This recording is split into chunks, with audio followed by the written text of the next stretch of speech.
Dorian Vexley was the kind of man no one noticed. Quiet, polite, and invisible.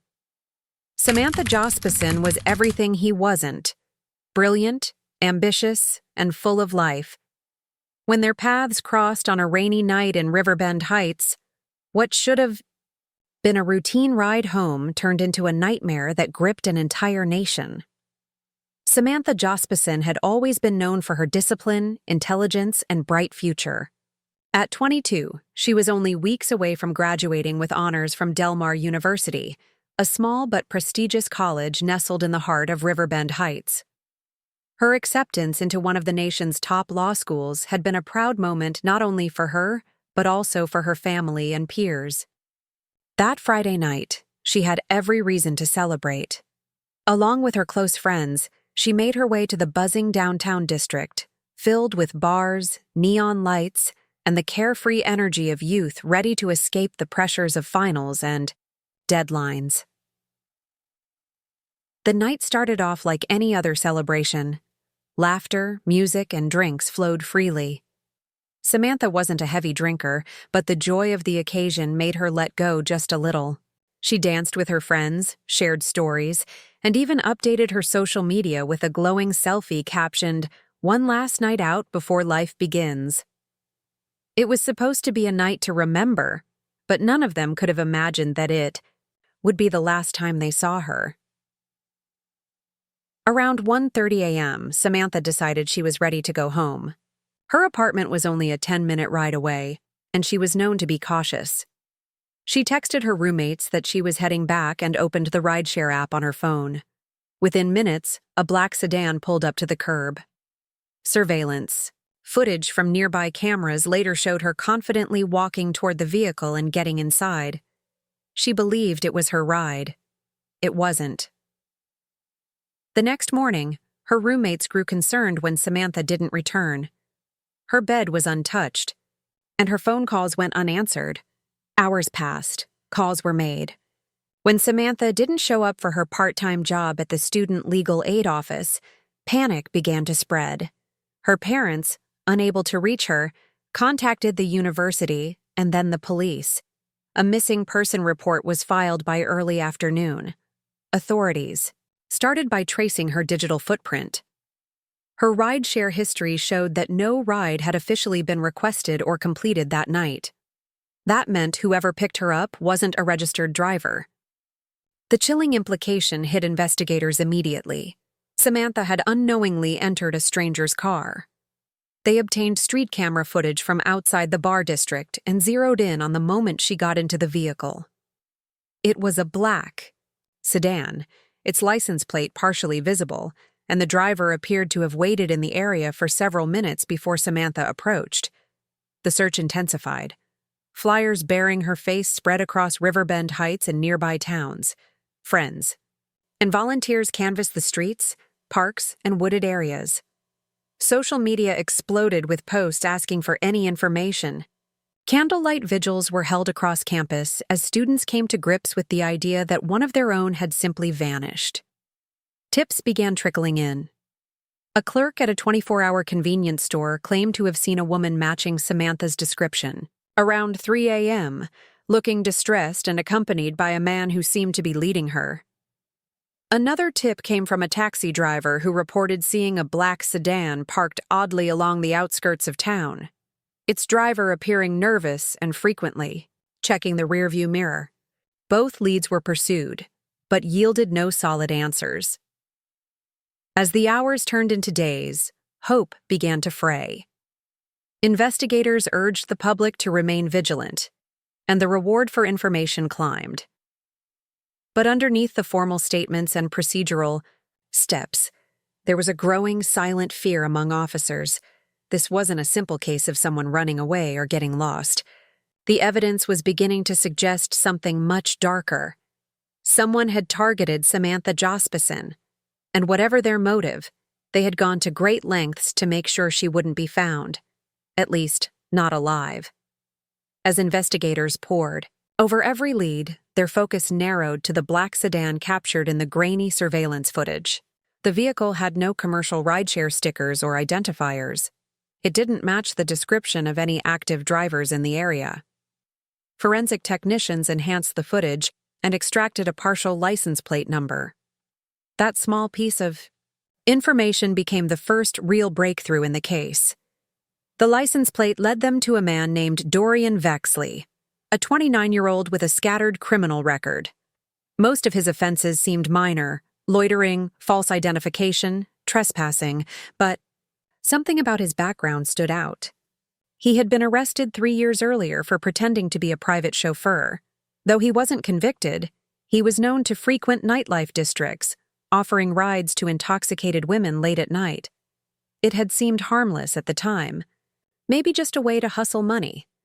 But now, the pattern felt far more disturbing. Detectives dug deeper into Dorian's life. He lived alone in a decaying 2-story house in a forgotten part of Riverbend Heights.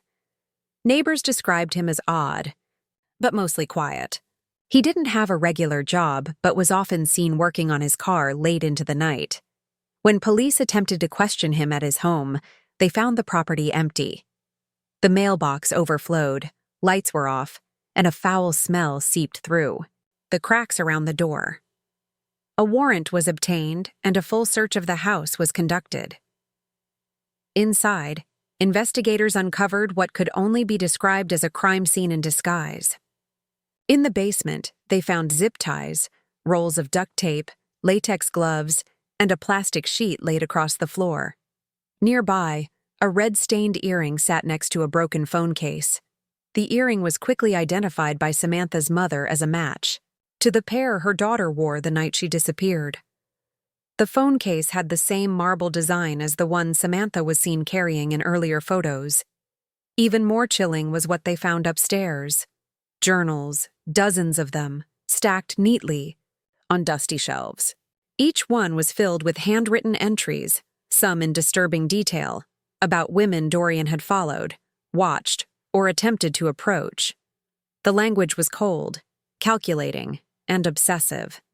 There were pages that listed physical traits, preferred locations for targeting, and even hypothetical escape routes. Samantha's name appeared in one of the final entries, circled in red ink. The evidence was overwhelming, but Dorian was nowhere to be found. The hunt for him quickly escalated into a full-scale manhunt. Flyers with his face were distributed across state lines. Airports and bus stations were alerted. His image was broadcasted across news channels and social media. But despite the wide net cast by authorities, Dorian seemed to have vanished. Detectives began retracing his last known movements. Security footage from nearby stores and traffic. Cameras helped piece together a timeline. The day after Samantha's disappearance, Dorian was seen filling up gas at a station near the state border. He appeared calm, wearing different clothes, and driving the same black sedan. A cashier later recalled how he avoided eye contact and paid in cash. This sighting shifted the focus of the search to the rural outskirts of town and beyond. Police questioned motel staff, gas station clerks, and roadside diners. A few remembered a man fitting Dorian's description but gave conflicting accounts. Some said he traveled alone, while others claimed to see a young woman with him, quiet and visibly shaken. Investigators feared this meant Dorian had possibly abducted someone else, or worse, had an accomplice. What began as a missing person case was now turning into something far more sinister. Samantha's disappearance was likely not a random act. It was premeditated, executed by someone who had studied her, followed her, and waited for the right moment to strike. Dorian Vexley had built a world in his mind where he held total control over his victims. And now, with each passing hour, that world seemed to stretch deeper into darkness. The question wasn't just where Dorian was hiding, but how far he was willing to go to stay hidden. 3 days after Samantha's disappearance, a forestry worker named Alan Draves was performing routine maintenance in the remote Pine Grove woods, nearly 40 miles outside of Riverbend Heights. The forest was thick, isolated, and mostly avoided by locals. While walking along an old, unused trail, Alan noticed something unusual: an overpowering smell, and a cluster of scavenger birds circling above a ditch. Curious and cautious, he approached the area and made a horrific discovery. Partially covered with brush and dried leaves lay the lifeless body of a young woman. Authorities arrived within the hour, and the scene was immediately sealed off. The victim's hands were bound with plastic zip ties, and her mouth had been covered with layers of duct tape. The autopsy would later reveal that she had died from a combination of blunt force trauma and asphyxiation. Her injuries suggested she had struggled, fought desperately, and suffered immensely before her death. She had been alive for some time before being left to die in the cold silence of the forest. The victim was confirmed to be Samantha Jospehson. Her family was devastated, and the community, already shaken, plunged into grief and fear. The public had hoped for her safe return. Instead, they now faced the brutal reality that Samantha's life had been taken in an unimaginably cruel way. A memorial sprang up near the university gates, covered with candles, flowers, and handwritten notes. Students and faculty gathered, in silence, mourning a future that had been stolen. The forensic team examined the scene in detail. Small traces of a rare, reddish soil clung to Samantha's shoes and clothing. This particular soil was found only in certain parts of the county. Even more telling were the traces of dog hair discovered on her jacket, hair from a breed not commonly owned in the area. These subtle clues hinted that Samantha had been kept in another location before being moved to the woods. A canine forensic expert identified the dog hair as belonging to a breed commonly used in animal shelters and kennels. That narrowed the search dramatically. Investigators began cross-referencing closed or abandoned shelters near Riverbend Heights that matched the soil type and had once housed dogs fitting the profile. Within days, one location stood out: a defunct animal shelter on the outskirts of North Everfield, closed for nearly 5 years due to budget cuts. The shelter was surrounded by overgrown grass and rusting fences. It sat in eerie silence, untouched by time and forgotten by most. Inside the structure, officers found heavy signs of recent activity: discarded food wrappers, fresh footprints, and an old mattress stained with what appeared to be blood. In one of the back kennels, hidden beneath plywood and insulation, they uncovered several of Samantha's personal items. Her cracked cell phone, a bracelet, and pieces of the clothing she was last seen wearing were scattered across the floor. The shelter had become a temporary prison. Someone had brought her there, held her captive, and later transported her to the woods to die. But despite how carefully the killer tried to erase his presence, one mistake remained: a folded receipt from a nearby gas station lodged in the back seat of a dusty chair. It had a timestamp from the early morning following her abduction and a credit card transaction tied to Dorian Vexley. This evidence not only confirmed Dorian's involvement, but also helped piece together a clearer timeline. He had abducted Samantha, held her at the abandoned shelter for at least a full day, and then, when he was done, dumped her body where he thought it would never be found. The discovery sent shockwaves through the investigation. Now, there was no doubt about his guilt. But Dorian was still missing, and the fear remained that he might strike again. Investigators increased pressure, hoping this new evidence would be the key to finally bringing him in. Yet deep down, they knew they were racing against someone who had planned this horror step by step, and he was still out there. With the discovery of Samantha's body and damning evidence tying Dorian Vexley to the crime, the case exploded into national headlines. News stations covered every new development, and the manhunt grew in scale.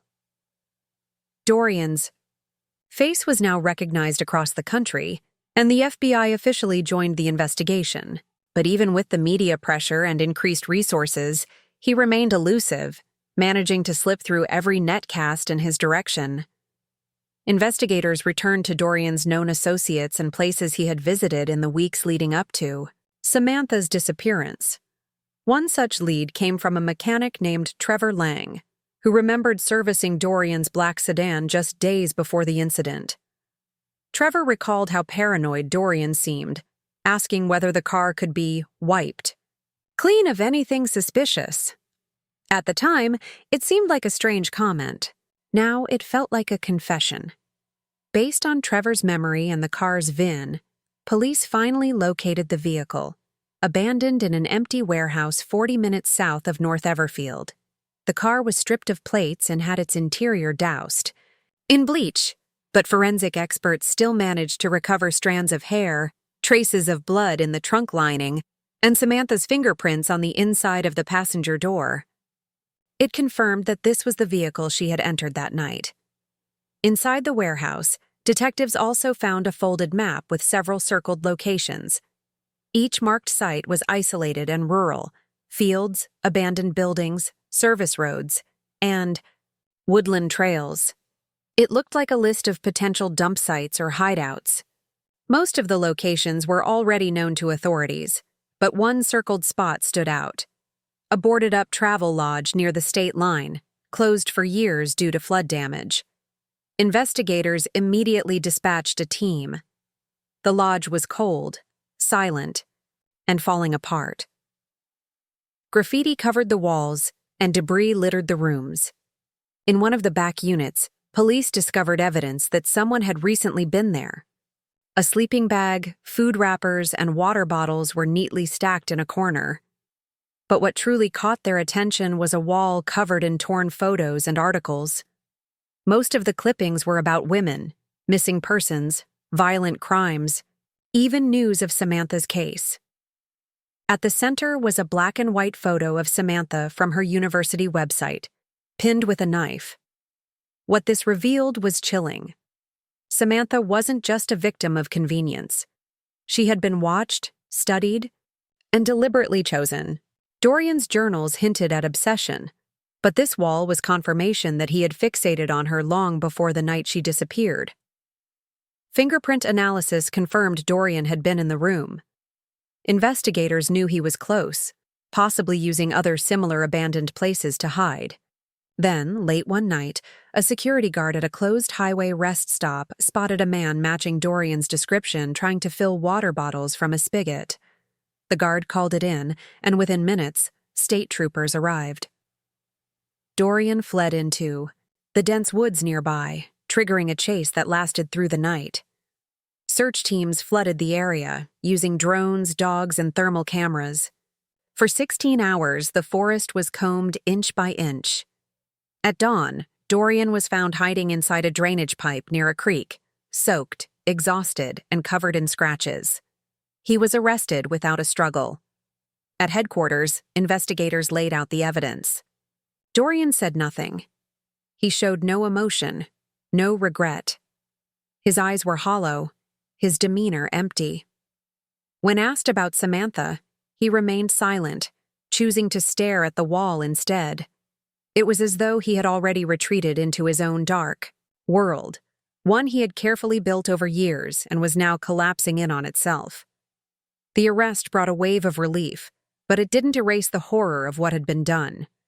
What emerged from the investigation was the portrait of a predator, someone who had learned how to mimic normalcy, hide in plain sight, and strike without warning. But now, the mask had fallen, and soon, the world would see the full scope of the evil he had carried behind that quiet, unassuming face. The trial of Dorian Vexley became one of the most widely watched court proceedings in the state's history.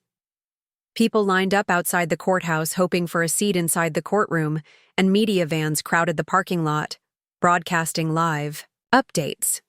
Everyone wanted to understand what kind of man could commit such a horrifying act. Inside the courtroom, Samantha's family sat with quiet dignity, clutching each other's hands, determined to hear every word spoken about their daughter. They needed answers, even if the truth hurt. Prosecutors presented a case built on a mountain of evidence. Surveillance footage, forensic data, the journals found in Dorian's home, and the physical evidence recovered from the abandoned shelter and warehouse all pointed to one conclusion. Samantha had been targeted, abducted, held against her will, and murdered in cold blood. The prosecution painted Dorian as a predator who hunted vulnerable women under the cover of darkness, using charm and deception to lure them in. Samantha, they argued, was not his first target, but she was the one who didn't make it out alive. Vexley. Jury was shown photographs of the crime scenes and objects recovered during the investigation. Each image drew gasps and tears from the courtroom. The details were grim. The zip ties, the bloodstains, the eerie shrine of news clippings. One of the most powerful moments came when a forensic psychologist read excerpts from Dorian's journals aloud. In one entry, he described the thrill of owning a moment, the satisfaction of being unseen and unstoppable. The room fell silent as the reality of his mindset settled over everyone like a thick fog. The defense had little room to maneuver. With overwhelming evidence stacked against their client, they focused instead on Dorian's mental state. They argued that he suffered from untreated psychological disorders, including delusional thinking and dissociative behavior. They claimed he was not in control of his actions and that the crime was not premeditated, but the result of a breakdown. But no one in the courtroom was convinced. His careful planning, his use of disguises, his methods for avoiding detection, all of it pointed to intent, not instability. After weeks of testimony, the case went to the jury. The deliberations were brief. In less than 6 hours, the jury returned with a verdict: guilty on all counts, including first-degree murder, kidnapping, and unlawful imprisonment. As the judge read the verdict aloud, Samantha's mother wept, quietly while her father bowed his head, finally able to breathe, knowing that justice had been served. Dorian showed no reaction. He sat motionless, as if he had expected it all along. Sentencing followed shortly after. The judge, in a measured but firm voice, sentenced Dorian Vexley to life in prison without the possibility of parole. He called Dorian a calculated and remorseless predator and said the court would ensure he never again had the opportunity to harm another soul. The sentence brought closure to many, but not peace. Samantha's life had been stolen in a way that no punishment could fully reconcile. In the aftermath of the trial, Samantha's parents started a foundation in her name dedicated to educating young people about safety, especially regarding rideshare use and personal security. Her story was used in college orientations, self-defense courses, and legislative efforts. Several states passed new rideshare safety laws inspired by her case, requiring visible identification of drivers and added features to prevent imposters from exploiting the system. Though Samantha's life was tragically cut short, her legacy lived on. She had dreamed of becoming a lawyer to protect the innocent, and in a way she still did, by ensuring her story helped protect countless others. What began as a single night out ended in unimaginable tragedy. But through the efforts of her family and community, Samantha Jospehson became more than just a victim. She became a symbol of awareness, strength, and the lasting impact one life can have when people refuse to let darkness win.